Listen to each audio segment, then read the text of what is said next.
Alright guys, for this lesson we're going to be learning how to play a G and a D, but more importantly we're going to be learning how to switch in between those chords.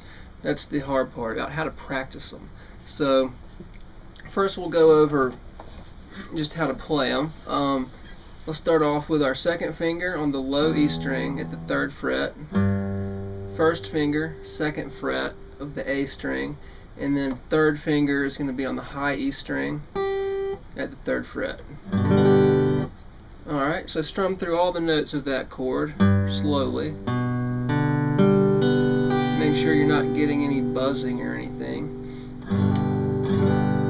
Okay, now what we're going to do, instead of just going straight to a D and getting your fingers on it, we're just going to go through a few steps, and I'm going to get you switching to a D without just putting your fingers on it. So what I want you to do first is play 2 G chords and then move your 3rd finger up 1 string and strum it when you get it there, and try to get it in time with the beats of the G chord, like 1, 2, 3. Okay. Alright, once you can do that, on the beat, we're going to add another finger on a different beat. It's going to be your first finger. Right here in G, it's on the 2nd fret on the A string. For a D chord, it's also going to be on the 2nd fret, but it's going to be on the G. Okay, so we're going to add that on a different beat. It'll go like this. 1, 2. Alright, so I usually tell people to practice maybe these steps 15 or 20 times a piece until you feel comfortable with it. Alright, once you can do that, try to get both of them at the same time.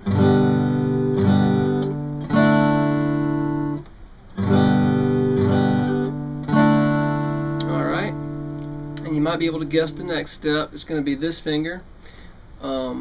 2nd finger, 2nd fret, high E string, and we're going to put that one on a different beat after we do the switch.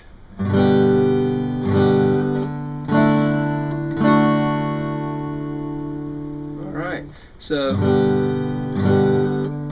once you can do that comfortably in time, then you're ready to go for the whole change. Alright, so that's the main thing, is just learning how to practice those changes. Playing the chord and going to the next one, 10 seconds later and playing it, that works, but it takes much longer to learn how to do the switches than if you do these steps. So just remember, the first step, strum 2 G's, 3rd finger up and strum. Next step, same thing, but add the 1st finger on a different beat. Next step, both of those fingers on the same beat. Next step, both fingers, 2nd finger, and finally the last step will be all of them at once. Alright, so now you're halfway there. Don't forget, you've got to learn how to go back to G. So I won't take you through all the steps, but it's going to go the same way. The first step will be this 2nd finger goes up here for the first change. So you'll strum 2 D's and then put that 2nd finger up there at the 3rd fret on the low E string.